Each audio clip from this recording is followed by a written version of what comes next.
주수학 친구들 안녕! 볼게요. 이번에는 거리 속력 그 문제 있잖아. 시간에 대한 문제. 그거 중에서도 뭐 속력을 빨리게 가다가 갑자기 뭐 자전거 타다가 뭐 걸어갔다든지 아니면 뭐 빠르게 뛰다가 걸었다든지 뭐 이러면서 거리에 대한 문제가 좀 많이 나오는데 요즘에 좀 진화된 형태죠. 그 예전에는 뭐 거리를 구하시오, 속력을 구하시오 이런 식으로 했다면 속도가 변하면서 그 변하기 전에 뭐 자전거로 걸어갔던 그 거리는 어떤지 뭐 이런 거에 대해서 물어보는 건데 일단 기본적인 걸 알아야 되니까 참고로 봅시다. 선생님이 항상 얘기하는 건데 우리 모르는 친구들 다시 한번 볼게요. 우리 거리, 속력, 시간에 대한 문제는 어떻게 문제 푼다 그랬어? 거리를 위에다 두고 속력을 여기다 놔두고 시간을 여기다 놔두는 거예요. 거리, 속력, 시간 한데 뭐야? 거속 시원하다? 이거 따라하시면 돼요. 선생님 바라는 거 집에서 혼자 공부할 테니까 한번 조용히 한번 엄마 들을 수도 있으니까 조용히 한번 해보세요. 거속 시원하다 라고 얘기하는 거예요. 이게 뭐냐면요. 거리는요, 거리를 딱 가려줘. 거리를 구할 때는 뭐 어떻게 된다고? 속력 곱하기 시간이에요. 같은 위치에 있죠? 그런데 속력을 구하려면 어떻게 되는 거야? 시간 분의 거리가 되는 거예요. 이해됐습니까? 그럼 시간을 구할 때는 어떻게 되는 거야? 속력 분의 거리가 되는 거예요. 이거 구할 수 있죠? 이 동그라미 하나면 우리가 문제를 다 구할 수 있다. 다시 거속 시원하다 라고 외워주시면 돼요. 그래서 거리는 속력 곱하기 시간, 속력은 시간 분의 거리, 시간은 속력 분의 거리 이렇게 해서 문제 풀어주시면 돼요. 이해됐습니까? 그러면 이제 문제로 볼게요. 대표 문제 이거 속력이 바뀌는 문제 중에서 대표 문제를 한번 가져와 봤어요. 그러면 우리 부등식이나 방정식에서 똑같이 선생님 어디로 눈이 가야 된다? 맨 마지막으로 눈이 가야 된다. 내가 구해야 되는 목적지가 뭔가를 보고 가는 거예요. 시속 10km로 달린 거리는 몇 킬로미터 이상인지 구하시오 라고 얘기했어. 아, X는 그러면 시속 10km 달린 거리구나 라고 얘기하는 거리가 X구나 라고 얘기하는 거야. 이제 읽읍시다. 슬러시를 합시다.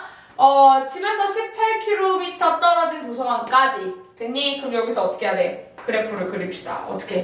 여기 18km 떨어져 있대. 됐니? 응, 떨어져 있어. 다 자전거를 타고 가는데 처음에는 시속 10km로 달리다가 여기 시속 10km로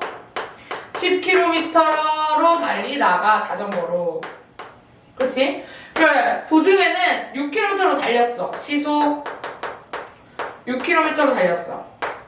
됐니? 속력 나왔네요. 그랬을 때 2시간 이내에 도착했다는 거야. 오 새끼 달리다가 시속 6km 달려서 2시간 이내에 도착. 됐니? 2시간 이내에. 그럼 이때 속력 10km로 달린 거리를 뭐라고? 거리를 x로 놔둡시다. 됐습니까? 그러면 거리가 x 킬로미터가 될 거고 여기는 뭐가 되겠어요? 18-x 킬로미터가 될 거다.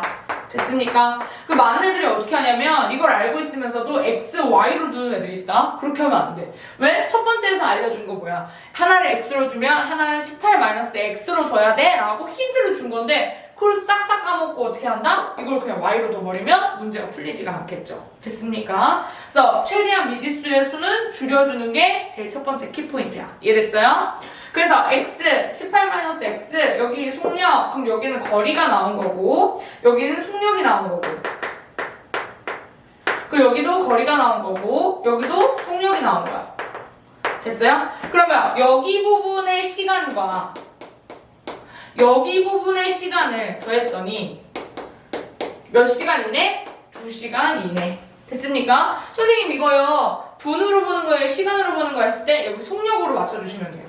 속력에 킬로미터, 거리랑 킬로미터 맞춰졌으니까 시속도 여기 2시간으로 맞춰주시면 되는 거예요. 그래서 2로 하시면 돼요. 만약에 분이었다, 여기가 분이었다, 그럼 여기는 120으로 맞춰주시던지 아니면 60분에 120으로 맞춰주시면 돼요.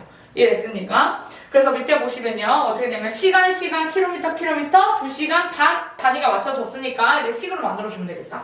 시간 어떻게 만들어지나요? 봅시다. 여기 안에서의 시간 어떻게 구해요? 시간은 속력분의 거리. 됐습니까? 그래서 속력분의 거리. 그럼 몇이야? 10km로 걸어갔는데 x 플러스 이 시간.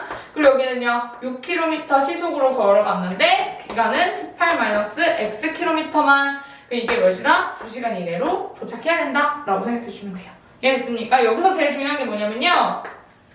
저 참고 부분, 거 속 시원하다를 아시는지, 두 번째, 또 뭐예요? x를 뭐로 구해야 되는지를 아시는지, 세 번째, 그리고 뭐예요? 미지수를 하나로만 둬야 되는 한 개. 됐습니까? 힌트 다 받아 먹어야 되는 거예요. 됐어요? 그런 다음에 네 번째 뭐야? 단위를 다 체크를 잘 해주셔야 돼요. 단위. 시간인지 분인지 혹은 미터인지 킬로미터인지 이 부분만 좀 체크를 잘 해주시면 이 문제는 어렵지 않다라는 거예요. 그래서 제일 중요한 거 그래프를 그릴 줄 알아야 되겠죠? 전체 길이가 18인데 그 다음에 거리 내가 원하는 게 x고 그 다음에 나머지는 18-x 킬로미터야. 시속 이쪽은 10km로 걸었고 여기는 6km로 자전거를 달렸어. 그래서 여기에서 시간은 더하기 여기에서 시간은 총 2시간 이내로 도착했다고 했으니까 2시간 이내라고 얘기를 해주시면 되는 거예요. 이해됐습니까? 선생님은 두 번째, 세 번째 문제도 다시 띄워줄 건데 이 똑같은 방법대로 여러분들이 풀어주시면 되고 이 똑같은 방법대로 풀다가 안 풀리면 뒤에 해설 보면서 선생님이 이 방법대로 풀어나가는 거 다시 한번 봐주시면 좋겠네요. 같이 풀어봅시다. 네, 이번 문제도 마찬가지로 맨 마지막 줄부터 읽도록 하겠습니다. 다음 중 시속 5km로 걸은 거리가 될 수 없는 것은? 이라고 얘기했어.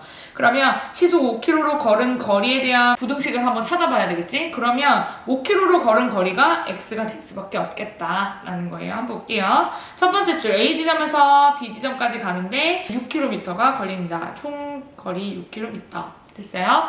그 다음에 5km로 걸었어. 속도 5km/sh로 걷는 거는 내가 원하는 x 킬로미터만 그렇게 걸었겠죠.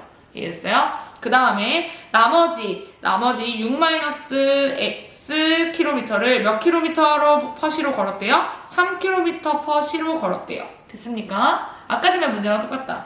그러면 이게 몇 시간 몇 분 이내에 도착했다? 1시간 30분 이내. 그럼 1과 시간이니까 1과 2분의 1 이내로 들어와야 되는 거겠죠.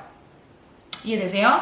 그러면 여기에서의 시간이 1과 2분의 1 시간 이내로만 들어오면 되는 거죠? 이해됐어요? 그랬을 때 어떻게 한다? 속력분의 거리가 시간이 되니까 5분의 x 플러스 3분의 6-x는 1과 2분의 1 시간 이내에 들어와야 된다. 해서 이 부등식 안에 들어올 수 없는 숫자를 찾아주면 되는 거겠죠? 두 번째 문제입니다. 한번 볼게요. 맨 마지막 줄 볼게요. 이때 시속 8km로 걸린 거리는 몇 km 이상인지 이상 체크해 주시고 80km로 달린 거리를 x로 두시면 되겠다. 됐습니까? 똑같아요. 집에서 70km 떨어진 테마파크까지 라고 체크해 주시면 집에서 테마파크까지 어떻게? 여기 70km 총 거리가 되겠다. 됐습니까? 그러다가 이제 자동차를 타고 가는데 체크 가는데 오전 9시부터 출발해서 뒤에 가보시면 10시인 입장 시간에 늦지 않게 라고 체킹 되어 있어요. 보시면 1시간 이내에 늦지 않게 도착해야 되는 걸 알 수가 있어요. 그러면 어떻게 된다? 부등식은 1 이내로 된다라고 생각해 주시면 되고 처음에는 시속 80km로 달리다가 시속 80km/h 그리고 뒤에는 어떻게 간다? 천천히 60km/h로 달렸대요. 됐어요? 이때 시속 80km로 달린 거리를 x로 두시고 나머지는 어떻게 되겠어요? 네, 70-x 킬로미터가 되겠죠. 네, 맞아요. 그러면 80km 동안으로 걸었던 그 시간을 계산하려면 어떻게 돼요? 80분의 x 플러스 60km로 달렸던 그 시간을 더했을 때 60분의 70-x는 어떻게 된다? 1시간 이내라서 1보다 작거나 같다. 이런 식으로 식이 나오겠네요. 한번 풀어보세요.